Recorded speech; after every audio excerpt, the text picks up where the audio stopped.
My son banned me from his wedding, but brazenly sent me a bill for $80,000 to pay for his lavish party and honeymoon in Hawaii. He even added, "Thank me for letting you contribute." I just smiled, feeling my anger turn into cold determination. His dream of a rich and perfect wedding would become a nightmare. Before we continue, please subscribe to the channel and let us know where you are listening in the comments. I sat at my kitchen table in the quiet of my Lexington home, the October afternoon light filtering through the faded curtains. The envelope had arrived that morning, thick and cream-colored, with Kevin's precise handwriting on the front. I had assumed it was the wedding invitation. Finally, after months of radio silence, my fingers traced the seal, a small thrill of hope stirring despite everything. I tore it open carefully, expecting elegant cardstock announcing the date, the venue, perhaps a note asking me to walk him down the aisle like we joked about years ago. No invitation. Instead, a stack of papers slid out, itemized bills, crisp and professional, totaling $80,000. My eyes scanned the lines. $50,000 for the mansion rental near Lexington, a sprawling estate with manicured gardens and crystal chandeliers. $20,000 for catering, including imported wines and lobster flown in from Maine. Another $10,000 for the honeymoon suite on Maui, complete with private beach access. And tucked at the bottom, a handwritten note from Kevin. "Dad, after the problems you've caused the family, be grateful that I allowed you to contribute. This covers your share. Send the check soon. Victoria and I are counting on it." I stared at the words, the paper cool and smooth under my fingertips. Problems? The problems he'd thrown in my face during our last argument, blaming me for not climbing higher in my engineering career, for the modest life we'd led after your mother's death. My hand trembled slightly as I set the note down, the itemized costs blurring for a moment. Nearby, on the table, sat a framed photo of young Kevin, gap-toothed and grinning from a Little League game, his tiny hand in mine. How had that boy turned into this man, demanding money like I was an ATM, banning me from his wedding because I didn't fit his polished image? Shock hit first, a cold wave that made my chest tighten. I crumpled the note in my fist, the paper crackling like dry leaves, but then I smoothed it out again, laying it flat. No, I wouldn't let anger consume me blindly. I pushed back from the table, standing up slowly, my knees protesting the movement. The kitchen felt smaller, the walls closing in with memories of family dinners long gone. I walked to the sink, splashing water on my face, but it didn't wash away the sting. Kevin thought he could erase me from his life while dipping into my savings, the nest egg I'd built through years of overtime, scrimping after losing Elena to cancer in 2015. He'd called me once after her funeral, voice clipped. "You should have done more, Dad, for all of us." I returned to the table, picking up an old pocket watch, a family heirloom from my father, its chain worn from generations of hard work. It ticked steadily in my palm, a reminder of bonds that should endure. But Kevin had severed ours, hadn't he? Banning me because Victoria whispered that a simple pensioner would embarrass their tech executive crowd. I smiled then, a slow, bitter curve of my lips, as the hurt twisted into something sharper, resolve. I set the bill aside, folding it neatly, and felt a spark ignite deep inside, a plan beginning to form in the shadows of my mind. I glanced at the bill again, its numbers mocking me. The anger slowly ebbed, giving way to cold clarity. If Kevin thought he could manipulate me, he was mistaken. I knew a direct confrontation would get me nowhere. He'd dismiss me, as always. But I could gather information, find cracks in their perfect plan. My old laptop sat on the kitchen counter, dusty but ready. Time to find out what they were really up to. That spark lingered as I glanced at the photo again, picking it up this time. Kevin's young face stared back, innocent and full of promise, from a day at Jacobson Park when he was 8. He'd climbed onto my lap during a sudden thunderstorm, burying his head in my shoulder while rain pelted the car windows. "Don't worry, Dad," he'd said, his voice muffled. "You're the strongest." I'd held him close, promising to always protect him, just as Elena watched us with that warm smile of hers. I paced the kitchen now, the floorboards creaking under my steps, the scent of stale coffee from my morning mug hanging in the air. Those memories flooded in unbidden, weekends teaching him to swing a bat at the local field, his laughter echoing as he rounded the bases. We'd been unbreakable then, a trio against the world. But after Elena's death, everything shifted. Kevin was 25, already climbing the corporate ladder in tech, and he started pulling away. "You let her down, Dad," he'd accused one night over the phone in 2016, his voice laced with resentment. "If you'd made more money, maybe the treatments could have been better." I'd swallowed the pain, reminding him of the insurance battles, the second mortgage I'd taken to cover her care, but he didn't listen. He saw only my failures, the modest house, the reliable but unglamorous job. Last Christmas had sealed it. I'd driven to their sleek apartment in downtown Lexington, arms full of homemade tamales, like Elena used to make. Victoria had barely glanced up from her phone, whispering something to Kevin that made him smirk. "Dad, we're going vegan now," he'd said dismissively. "And honestly, you showing up unannounced? It's awkward." I'd left early, the drive home a blur of streetlights, feeling like a relic in their shiny world. Now, this bill, it was the final insult, demanding I fund their extravagance while they shoved me aside. My fists clenched at my sides as I stopped by the window, watching leaves skitter across the yard. The anger built, a steady burn replacing the nostalgia. How dare he treat me like a burden, then expect gratitude for allowing me to pay? I wasn't the victim here, not anymore. I'd raised him alone after Elena, sacrificed vacations and comforts to give him a start.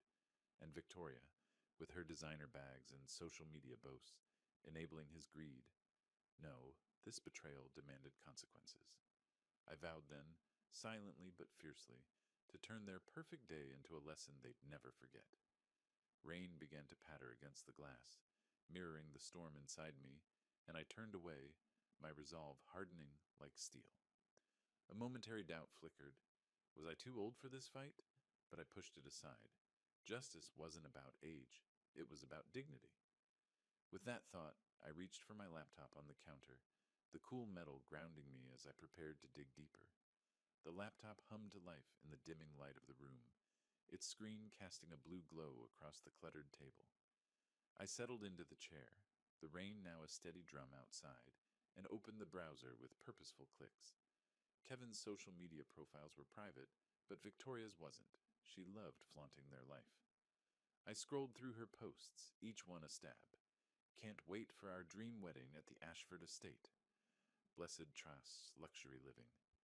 The date jumped out, November 15th, 2024, just weeks away. Photos showed the mansion, its grand ballroom decked in mock setups, chandeliers sparkling like diamonds. I sipped from a glass of the cheap red wine I'd been saving, its bitter tang sharpening my focus. Action spoke louder now, no more wallowing. I jotted notes on a pad. Venue, Ashford Estate, 50K rental. Caterer, elite events, boasting farm to table for 200 guests.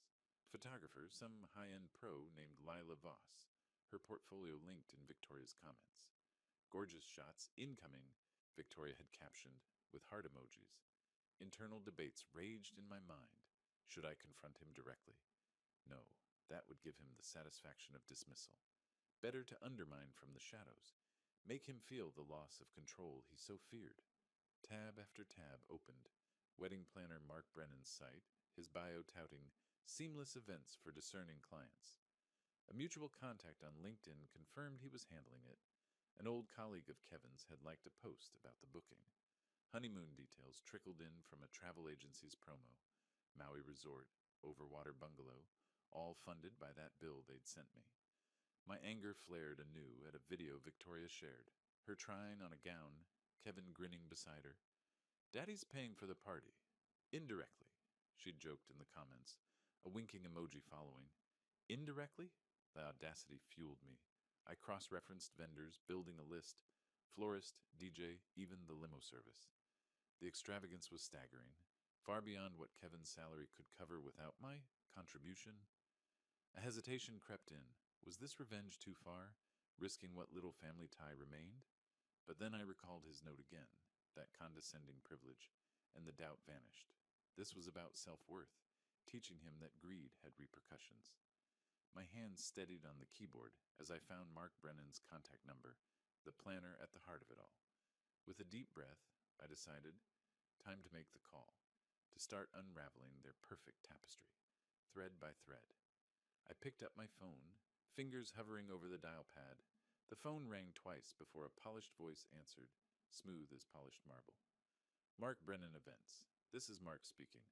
How can I make your day extraordinary? I leaned against the kitchen counter, the receiver cool against my ear, steadying my breath. Hello, Mark. This is Stephen Torres. I'm Kevin Torres's father, the one footing the bill for his wedding. A pause, then warmth flooded his tone. Mr. Torres, Kevin mentioned you'd be calling to finalize payments. We're thrilled you're contributing to such a special event. The Ashford estate is booked solid, and Victoria's vision is coming together beautifully. I let him ramble for a moment about floral arches and string quartets, my mind sharpening like a blade. Actually, Mark, I'd prefer to discuss this in person. Can we meet tomorrow? I have some details to clarify. He agreed quickly, suggesting his downtown Lexington office at 10 a.m. I hung up, the click echoing in the quiet room, and poured myself another glass of wine, swirling it as I envisioned his face when the truth hit. No more hiding behind notes and bills. I leaned back in the chair, adrenaline pulsing through me. The meeting with Mark was the first step, and I needed to be ready. I spent the rest of the evening reviewing the bill again, jotting down key figures to keep facts at hand. Before bed, I picked out a clean sweater and slacks. Nothing fancy, but enough to look serious. As I lay down, I felt the plan solidify, like a house's foundation. The next morning, I woke early, coffee in a thermos, keys in hand, ready to head out. The next morning, I drove through light traffic, the autumn leaves swirling like confetti on the windshield. A brief hesitation gripped me at a red light. Was this the point of no return? But I dismissed it, accelerating as the light turned green. Mark's office was in a sleek building off Main Street, all glass and chrome, a far cry from my engineering firm's old brick setup. I parked and walked in, the lobby's sterile air carrying hints of expensive cologne. Mark greeted me with a firm handshake, his suit tailored and tie knotted perfectly. Mr. Torres, come in. Coffee? He led me to a plush chair opposite his desk, piled with swatches and contracts. A framed photo of a beaming couple under a gazebo caught my eye, stirring a quiet resolve. That joy wouldn't be Kevin's, not on my dime. We settled, and he pulled out the file. So the $80,000 covers everything: venue, catering, even the honeymoon deposit. Kevin assured me it's all set. I leaned forward, my voice even. Did he? Tell me, Mark, did Kevin mention that he banned me from the wedding? That I'm not even invited to this extravaganza I'm supposedly funding? His eyes widened, the pen slipping from his fingers. Banned? No, he said. Family contributions were handled. This is awkward. Awkward, I echoed, short and sharp. Try insulting. He sent me the bill with a note saying I should be grateful. After raising him alone. After everything. Mark shifted, rubbing his temple. I don't know what to say. The contracts are signed, but without full payment, we can't proceed. Deposits are non-refundable, but the balance... Exactly, I cut in. Inform Kevin the wedding halts until he talks to me directly. No funds from me, and if he pushes, remind him how fragile plans can be. He nodded slowly, stunned. I'll call him today. This changes things. As I stood to leave, I overheard him mutter under his breath, "That arrogant kid." It fueled me, a first taste of the chaos brewing. I stepped out into the crisp air, the door clicking shut behind me, and felt the ripple spread, like a stone skipped across still water. Standing on the sidewalk, I felt a surge of strength, but knew I couldn't go far alone. Mark was just the start. Kevin wouldn't back down easily, and I needed eyes and ears I could trust. Alex's name surfaced in my mind, his number still saved in my phone despite years of silence. He knew Kevin better than most, and his new work as a detective could be useful. Sliding into the car, I took a deep breath, feeling the plan take shape, and started scrolling through contacts. In the car, I checked my phone. No missed calls yet, but the silence wouldn't last. As I merged onto the highway back toward home, my thoughts drifted to allies. Scrolling through contacts, I paused on Alex's name, untouched for years. Kevin's childhood best friend, the one he'd ditched when ambition took over. A quick memory flashed. Alex at 12, showing up at our door after his parents' divorce. Elena making him hot chocolate while Kevin and I played cards to distract him. I dialed before doubt could settle. Alex, it's Stephen Torres. Been a long time. His voice came through, surprised but warm. Mr. T? Wow, yeah. How've you been? Everything okay? Not exactly, I admitted. Kevin's getting married, but it's complicated. Can we meet? I need your expertise. Heard you're a private detective now, with photography skills. He chuckled dryly. Word gets around. Sure, the old cafe on Broadway, in an hour? I agreed, hanging up as I turned into my driveway. The house felt less empty with purpose filling it. An hour later, I sat at a corner table in the cafe, the aroma of fresh baked scones mingling with falling leaves visible through the window. Alex arrived taller than I remembered, with a detective's keen eyes and a camera bag slung over his shoulder. We shook hands firmly, his grip steady. Mr. T, you look good. Sorry about Elena. She was like a mom to me, too. Thanks, Alex. And call me Stephen. I slid him a coffee. Kevin banned me from his wedding, but sent a bill for 80 grand. I'm not paying. I'm fighting back. His face hardened. That sounds like him. Ditched me years ago when I wouldn't fake a reference for his job. Said I was holding him back with my small-time gigs. I nodded, probing gently. Heard stories like that. Exploited others for his climb. Oh yeah, Alex said, leaning in, his tone laced with old hurt. In college, he borrowed my project ideas, claimed them as his. When I called him out, he ghosted me. Victoria's the same, all about the image. We planned over refills. He'd document the wedding from outside, capture any fallout with photos and video, ready for public leverage if needed. A mutual acquaintance waved from the counter. Old Mrs. Jenkins from the neighborhood, stirring a laugh. Remember when you and Kevin pranked her with fake snow in July? Alex grinned, but it faded. Those days are gone. He changed. Mine too, I replied. But this alliance? It's real. We parted with a handshake, ideas swirling in my head like the steam from our cups. What if we need more? Recordings? Logs? I asked, the question hanging as he nodded thoughtfully. Come by my place tonight, I suggested. Bring what you've got, and let's start prepping for real. Alex grinned, his eyes sparking with enthusiasm. Deal, Stephen. I'll be there at 8. That question echoed as I drove home, rain starting to patter again on the roof. By evening, I had texted Alex to come over, unable to wait. He arrived at my door, toolkit in hand, the downpour turning the porch light into a hazy glow. Ready to level up, he said, stepping inside, shaking off his coat. We moved to the living room, where I cleared space on the coffee table. Dim lamps cast long shadows across the faded rugs, and I handed him a mug of hot coffee, its steam curling like a promise. Show me how to protect myself. Recordings, cameras, the works. Alex unpacked gadgets. A small recorder, hidden cams, even apps for call logs. First, legal basics, he explained, his voice steady and instructional. In Kentucky, one party, consent, for recordings. Hit this button, mid-call. I practiced on a mock setup, his demo exposing tactics Kevin might use. Gaslighting, deflection. Like when he blamed you for his mom's treatments not working, Alex said softly. I remember you selling your car to pay bills. He ignored that. The words hit hard, pulling a memory. Elna in the hospital, her hand weak in mine. Kevin storming out after accusing me of not fighting harder. I shared it briefly, voice catching.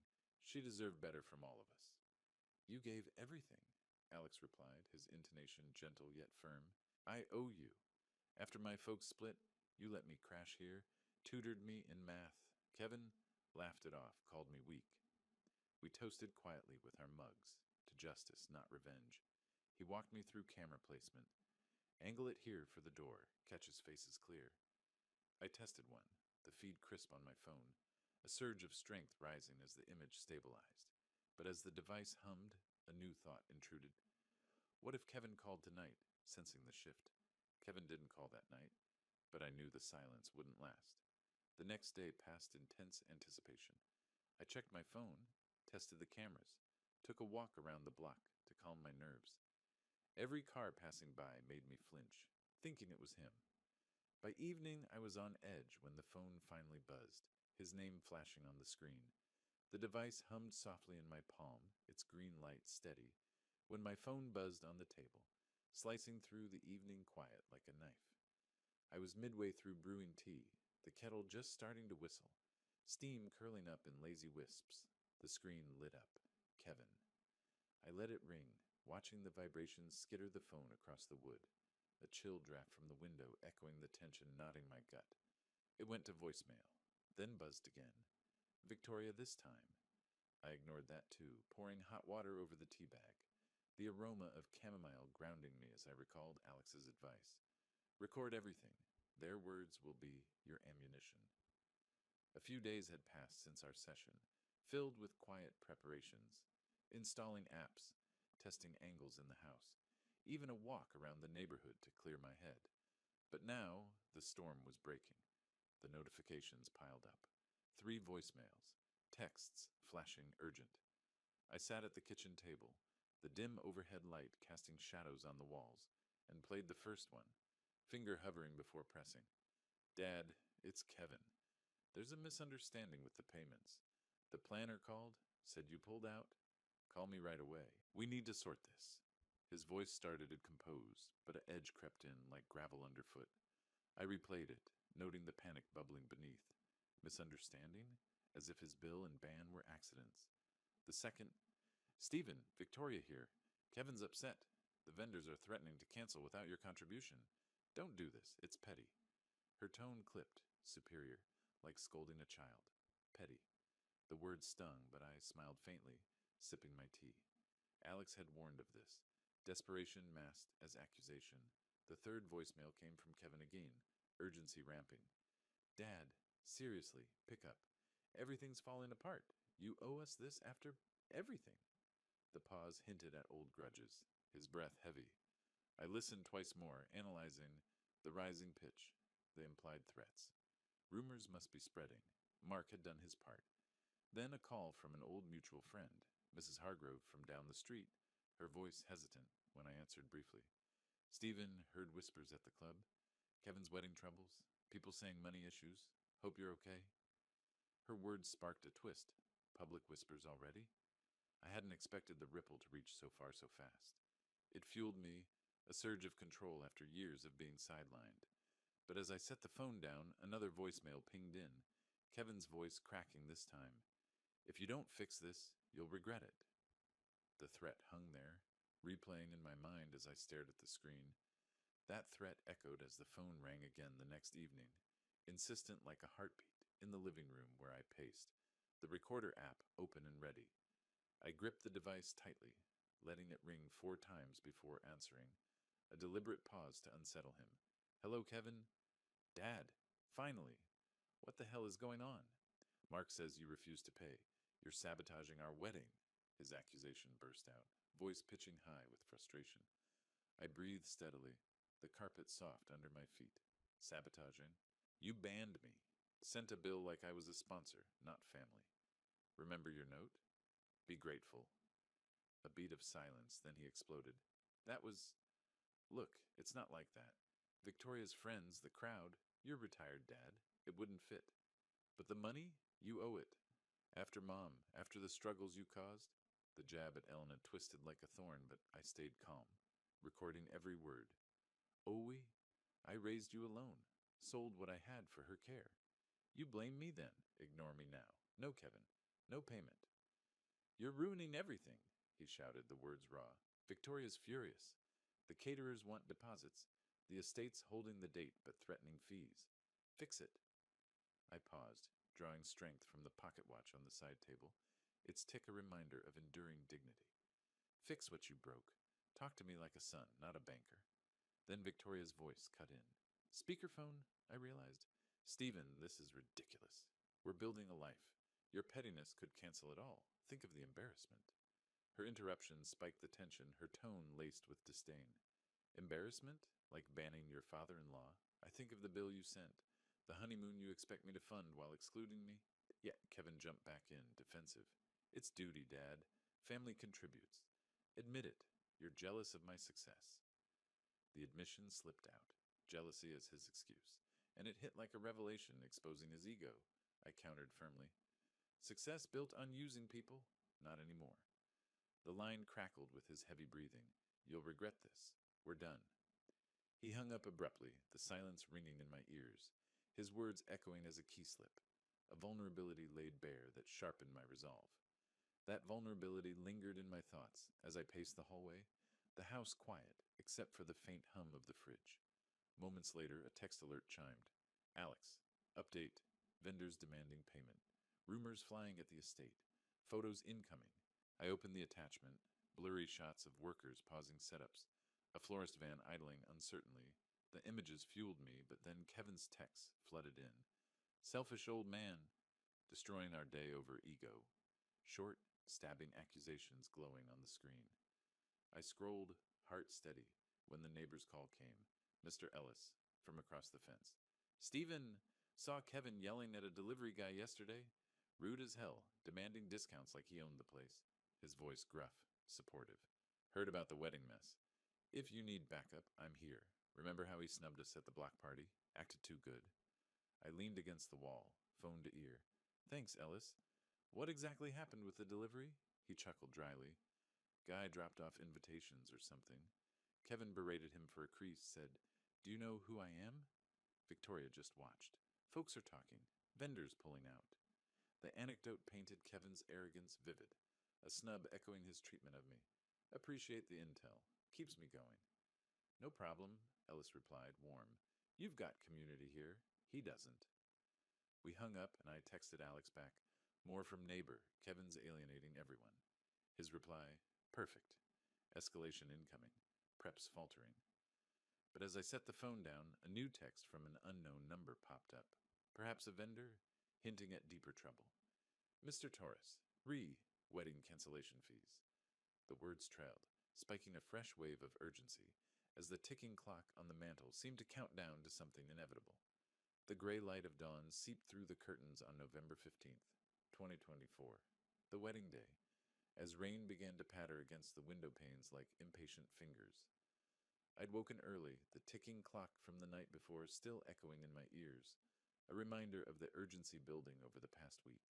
Those days had slipped by in a rhythm of quiet vigilance, monitoring updates from Alex, ignoring the escalating texts from Kevin, even taking long walks in the crisp Lexington air to steel my nerves against any wavering doubt. Now, as I checked the weather app on my phone, forecasts of steady downpours mirrored the storm I'd orchestrated, a symbolic deluge washing away pretenses. I brewed coffee, the rich scent filling the kitchen, and settled at the table with my device ready. Alex's first text came at 7 a.m. At the estate, vendors arriving or not. Photos soon. I sipped slowly, the mug warm in my hands, as images trickled in. Florists unloading vans only to repack half the arrangements, their faces pinched in frustration under umbrellas. Deposit issues, one caption read. They're leaving. The chaos unfolded in real-time snippets. A caterer truck idling, workers boxing up crates of untouched china and silverware, rain slicking the driveway into a glossy mess. Guests started arriving around noon, Alex's covert shots showing confused clusters under tents, umbrellas blooming like dark flowers. Overheard. Where's the setup? His message pinged.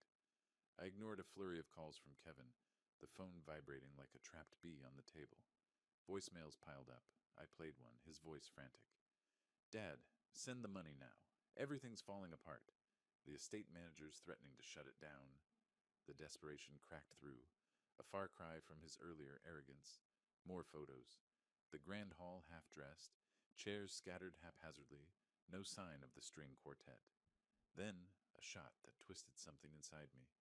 Victoria in her gown, expression crumpled, rain streaking the mansion windows behind her like tears. Doubt flickered briefly. Was this too cruel, turning their day into a spectacle? But I recalled the bill's condescension, the ban that cut deeper than any rain, and the doubt dissolved into quiet satisfaction. Justice wasn't gentle. By afternoon, Alex reported, guests milling, some leaving, rumors spreading, family feud over funds. I paced the room, rain drumming steadily outside, envisioning the humiliation unfolding miles away. Another voicemail from Kevin pleading, Please, Dad, wire it. Guests are laughing. Help. A guest's murmur in Alex's audio clip, This is a disaster. Poor planning? The downpour intensified, sheets of water blurring the yard, as if nature itself amplified the reckoning. But then my phone rang again, Kevin's name flashing, his voice on the edge when it went to voicemail, mid-ring. That mid-ring plea hung in the air as I let it roll to voicemail once more, the sound swallowed by a sudden pounding on the door, insistent and heavy amid the downpour. Rain dripped from the eaves in steady rivulets, pooling on the porch steps. I approached slowly, peering through the peephole, Kevin and Victoria, disheveled in pajamas under hastily thrown coats, hair plastered wet, faces pale and drawn. I opened the door a crack, the cool mist spraying in. "What are you doing here?" Kevin pushed forward, water dripping from his sleeves onto the entry rug, forming a small puddle like an unwelcome intrusion. "Dad, let us in. The wedding's ruined. Vendors left, guests scattered in the rain. It's a joke now." Victoria huddled behind him, her makeup smudged, gown peeking absurdly from under her coat. "Stephen, please. Wire the money. We can salvage something." I stepped aside reluctantly, closing the door against the wind. They stood dripping in the hallway, the familiar scent of my home clashing with their desperation. "Salvage?" After banning me, demanding I pay like a silent partner. Kevin ran a hand through his soaked hair, voice breaking. "It was a mistake. Victoria's idea. The image, you know? But now, everything's collapsed. Help us, Dad, for old times." I crossed my arms, steady despite the emotional pull. A flashback hit during the pause. Kevin as a teen after Elena's funeral, accusing me of weakness while I buried my grief in work. It fueled me. "Old times? Like when you blamed me for Mom's death? Ignored me unless you needed cash?" Victoria interjected, her tone wavering for once, vulnerability cracking through. "We didn't mean it's the stress. The honeymoon's booked, deposits lost. Think of us." "Think of you?" I echoed, calm but pointed. "Would you value me without my wallet? Answer that." Kevin hesitated, eyes darting. "Of course, you're a family. But success means standards. Please, just transfer it." The admission, standards over bonds, hung heavy, exposing the shallowness. "No, Kevin. This is the consequence. Greed has a price." He begged then, voice rising. "You're destroying us." Guests whispered, vendors mocked. "Fix it. For your son." Victoria clutched his arm, whispering urgently, but I shook my head. "Go. Learn from this." As I moved to open the door, Kevin's final words tumbled out, raw. "Wait, Dad. I regret it. All of it." The rain roared outside, and I closed the door on them, their footsteps retreating into the storm, resolve lingering like the echo of his regret. That echo faded into silence as I turned away, sinking into the armchair by the window, rain streaking the glass in fading patterns. Their car lights pierced the dusk before vanishing, leaving the house wrapped in a comforting hush. The next few days blurred into reflection, fielding calls from curious neighbors, sorting through the emotional debris, even burning the original bill in the fireplace one quiet evening, its ashes a symbolic release. By week's end, Alex texted confirmation. "Full collapse. The state refunded partial, but reps tanked. Buzz got me new clients, thanks to the fallout." I called him, the line crackling warmly. "Stephen, you did it." Photos show the empty tents, guests bailing, Kevin's circles whispering. Arrogance bit him. I leaned back, glancing at an open photo album on the table. Faded images of happier times, stirring but not overwhelming.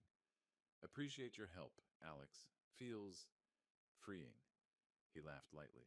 "Anytime. Heard from him? Not since, but maybe he'll learn." We chatted about old pranks, the conversation turning to future plans, perhaps a trip for me, unburdened. Later, an unexpected outreach. Mrs. Hargrove emailed, inspired by the rumors. "Stephen, your stand reminded me to value real ties. Coffee soon?" It warmed me, alliances blooming from the chaos. I muttered to myself over a solitary toast with coffee. To dignity reclaimed. The home felt fuller, not with things, but with self-worth. Kevin's lesson might sting, but growth often did. Hints of his regret suggested seeds planted. As the rain finally cleared, I stepped outside into the crisp air, sunlight breaking through clouds, a new path unfolding before me. If you liked this story, please like this video, subscribe to the channel, and share your impressions of this story in the comments. To listen to the next story, click on the box on the left. Thank you for watching.